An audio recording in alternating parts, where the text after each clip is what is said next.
Alam niyo ba, ang lalawigan ng Capiz ay binansagan bilang Seafood Capital of the Philippines. Ang Capiz ay isa sa mga pinakamayaman na pangisdaan at malaking kontributor sa industriya ng pangisdaan sa bansa. Kaya naman, dahil birthday ng aming kasamahan, naisipan namin manguha ng tahong sa dagat. Dahil aming napag-alaman, isa ito sa paborito niya. O baka ibang tahong naman iniisip nyo. Kaya, tara, samahan nyo kami. Para sa inyong kaalaman, ang tahong ay isang ori ng bivalve o kabibi na naninirahan sa mababaw na bahagi ng dagat.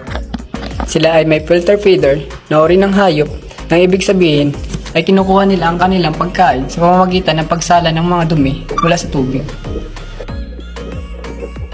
Alam nyo rin ba kaya mabuhay ng tahong sa loob ng 11 araw sa tabang na tubig kahit hindi ito kumakain basta nakasara lamang ang kanyang shell nito?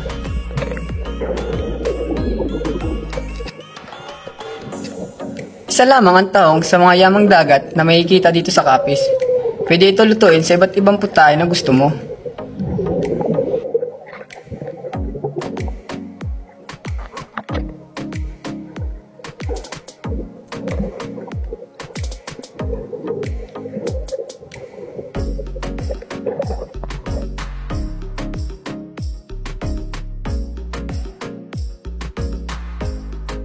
Hanggang dito na lang po. Sana mayroon akong na-share na kaunting kaalaman sa inyo.